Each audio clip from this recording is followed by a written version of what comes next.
51 savol. Grafit va rombik oltin yutdan iborat 8 gram aralashma konsentrlangan sulfat kisloti eritmasida eritilganda 33,6 litr gazli aralashmasi hosil bo'ldi. Dastlabki aralashmadagi grafit massasini aniqlaydi.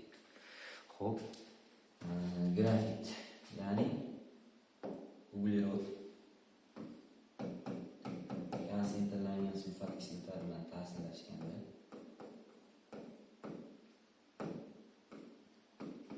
karbonat angidrid, oltin yuttor oksidi va suv chiqadi. Xo'p, ushbu reaksiyada demak bu 4 ga o'tyapti, bu +6dan +4 ga o'tyapti, 2 ta beryapti. Demak, bundan 2 molga yozsak. Qo'ysak, 8 ta mana 8 ta teng bo'lyapti. Endi oltin yutimiz konsentrlangan sulfat kislotalarini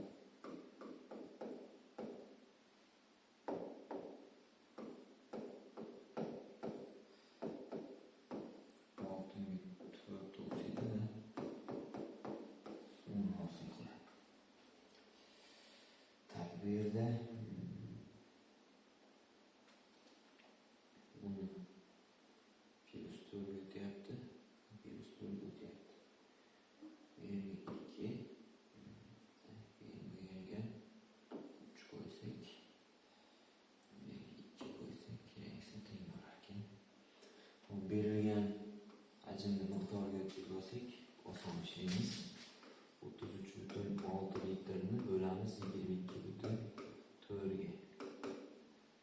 1,5 mol.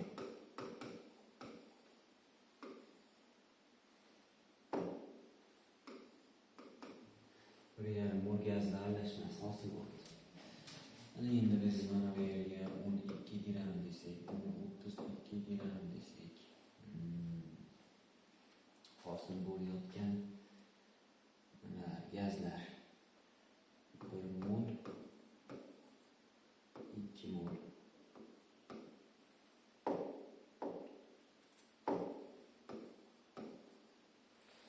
Jami 3 mol. Endi bu yerga x kalsiy berib oladigan bo'lsam 12x gram uglerod bo'ladi. Shundan birgalikda 3x mol gazlar hosil bo'layotgan bo'ladi. Endi y kalsiy beradigan bo'lsak 32y bo'ladi. 3 mol gaz chiqayotgan bo'lsa, bundan 3y hosil bo'ladi. Ana endi tenglamasini tuzamiz. 12x plus 32y teng 8 gram. O'zi 3x plus 3y'imiz teng 1,5 mol.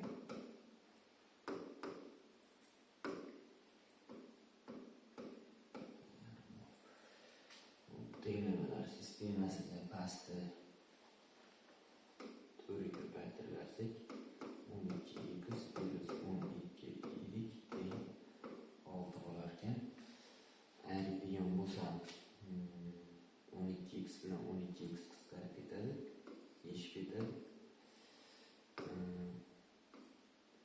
32y dan 12y ayirsa 20y, 8 dan 6 ayirsa 2. Demak, y teng 0,1. X teng. Hop, o'rniga mana buni o'rniga 0,1 qo'yadigan bo'lsak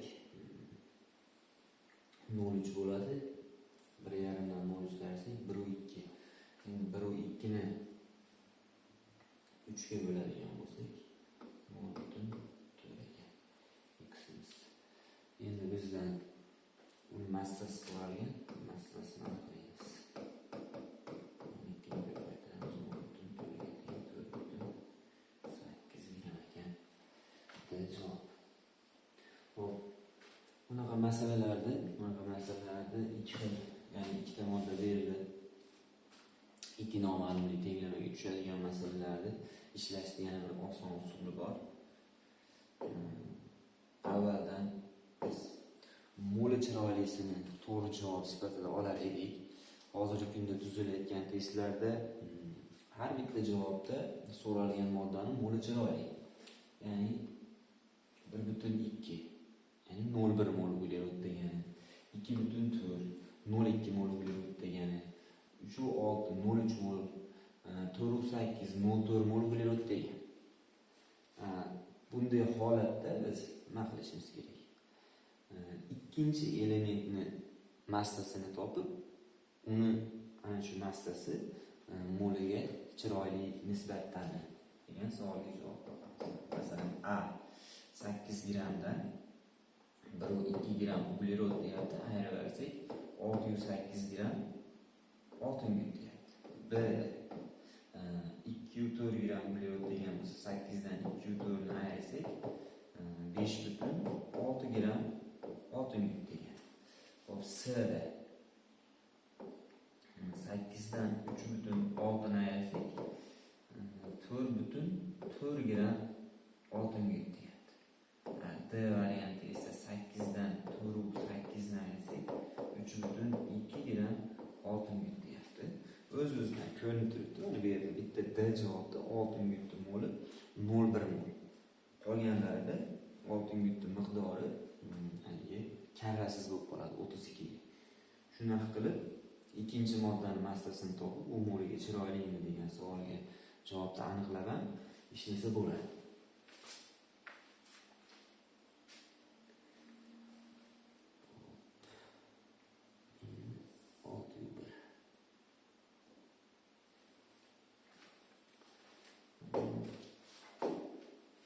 Natriy xlorid, demak 100 gram 35,1% natriy xlorid eritmasi to'liq elektroz qilindi. Anod tazalgan gaz kaliy gidroksidining qaynoq eritmasiga yutirildi. Bunda hosil bo'lgan tuzlarning massasini aniqlanyapti. Demak, birinchi 100 grammimiz 100% 35,1%imiz qancha? Bizda 35,1 gram natriy xlorid borligini bilib olamiz. Endi natriy xloridni elektroliz qilamiz.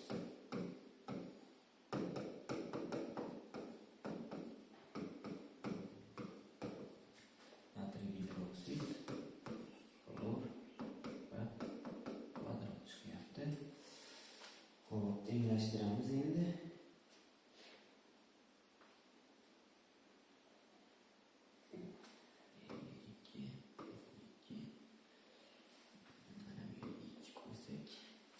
Teng bo'ladi. Endi bizda natriy xlorid massasi 58,2 ko'paytirsak 117 gram bo'ladi. Undan 1 mol xlor chiqayotgan bo'lsa, gazi 35,1 gramidan qancha deymiz?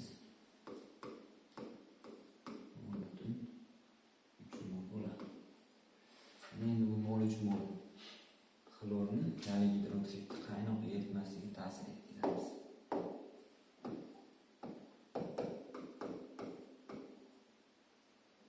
Kaliy gidroksidni qaynoq eritmasiga. Kaliy xlorid, kaliy xlorat, suv chiqadi.